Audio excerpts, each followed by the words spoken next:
I did not sleep much after the night drive. Every time the house got quiet, I listened for a hiss that was not there. At 6:12 a.m., I opened the glove box logbook and read my own handwriting like it belonged to someone else. Route 9, mile markers, the words the voice used, the whisper under it.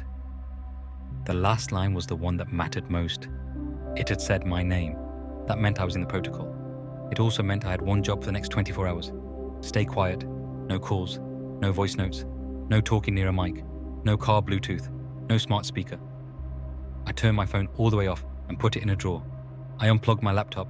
I even covered the tiny camera on my TV with tape, even though it made no sense. The hardest part was how normal the day looked. Sunlight, coffee, traffic outside. But every normal sound felt like bait. When my throat got dry, I swallowed without making a sound, like I was afraid the air itself might carry my voice. Around noon, I had to drive to work. I didn't want to, but skipping would raise questions, and questions lead to talking. So I went to the car, opened the glove box, and checked the logbook one more time. Under the date, I wrote a rule in simple letters. Do not speak. The moment I started the engine, the radio turned on by itself. Not music, not a station. A thin, steady hiss. My hand hovered over the power button, then stopped. The voice had warned me not to power down. I didn't know if that was a rule or a trap, but I could not risk learning the hard way. I drove with the radio low and the windows cracked. I wanted fresh air, like it could keep me grounded. At a red light, the hiss dipped for a second. In that dip, I heard a faint sound, like someone trying to breathe through a wall. Keep quiet, a voice whispered. It was not the calm emergency voice. It was the other one, the one that sounded scared. I did not answer. I did not move. I just stared straight ahead and waited for the light to change. At work, staying quiet felt impossible. People do not notice how often they speak until they try not to. A coworker asked how my weekend was. I nodded and pointed at my throat like I was sick. Another person made a joke and waited for me to laugh. I smiled, but I kept my mouth shut. All day I felt my phone like a weight, even though it was not on me. I kept thinking about microphones hiding in plain sight, the headset at the front desk, the security camera in the hallway, the little speaker in the ceiling that played soft music. Near the end of my shift, the ceiling speaker popped. The music cut out. For a moment there was dead air, the same flat silence I heard on Route 9. Then the calm voice slipped in, low and neat. Quiet window in progress, it said. Do not break it. My blood went cold. The building speaker was not a radio, but the voice was there anyway, as if any speaker could become a mouth. Under that voice, a thin whisper pushed through again, like someone fighting current. Don't let it hear you, the whisper said. The calm voice continued, smooth, as if it could not hear the warning at all. 24 hours ends at 1:17. Prepare. The music came back.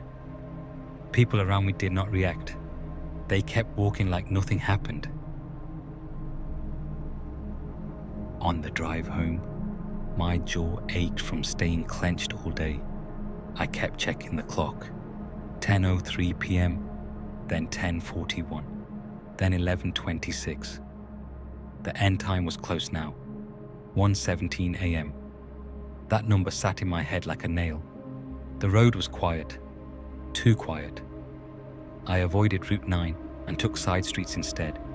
I didn't want to give the voice another chance to line up mile markers and traps. A few minutes after midnight, my car speakers clicked. A call started through Bluetooth. My phone was still off at home. The car should not have been able to call anyone. On the screen, a name appeared. My sister. My breath caught. I almost said her name out loud without thinking. I stopped myself and pressed the decline button. The call ended, but the speakers did not go quiet. The hiss returned, thicker than before. Then my sister's voice came through anyway, soft and friendly, like she was sitting in the passenger seat. "Hey," it said. "Just say hi. I know you can hear me." That was the moment I understood the trap. It was not trying to warn me. It was trying to make me speak. I kept my eyes on the road. I did not answer. I did not even clear my throat. The voice tried again, warmer this time. "Come on," it said. "You're scaring me. Just one word. Just prove you're okay." It was a perfect copy. The same tone. The same small pause my sister always used before she laughed. That detail was what made it dangerous. It was not just a sound. It was a key. The glovebox logbook was on the seat beside me. I opened it with one hand at a stop sign. I wrote a single line without looking down for long. "It can imitate." The hiss rose, like wind pushing through a crack. Then, under the imitation, the other voice returned. Thin, hurt, real. "Don't answer. It uses your voice," it whispered.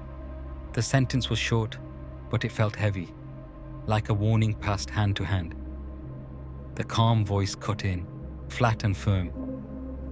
"Do not accept outside voices," it said. "Only the broadcast is safe." That line made my skin crawl. It was trying to erase the warning by acting like it was protecting me. The imitation of my sister laughed once, softly, like it was amused. "You're almost out of time," it said. At 1:16 a.m., I pulled into my driveway and killed the engine. The house was dark. The world looked normal again. And that was the worst part. Normal can hide anything. I sat in the car and watched the clock tick down. My mouth felt full of sand. My throat wanted to make noise so badly it almost hurt. The radio hissed. The calm voice returned for the last minute of the quiet window. "1 minute," it said. "When the window ends, you will respond." I stared at the blank street and shook my head, slow and firm, as if it could see me. The whisper slipped in, barely there, like a hand reaching up from deep water. "Right, do not speak," it said. I wrote fast in the logbook. "Not speak, not respond. Trust interrupt warnings." The clock turned to 1:17. The hiss sharpened. The calm voice spoke my name again, clearer this time. "Confirm," it said. "Say it back." I did not. I opened the car door and stepped out into the cold night air, leaving the sound behind me. As I shut the door, the speaker popped once, like it was frustrated. Inside, I added the final line for the day. "Second contact confirmed. Third is coming." Then I turned off every light and went to bed without saying a word to anyone.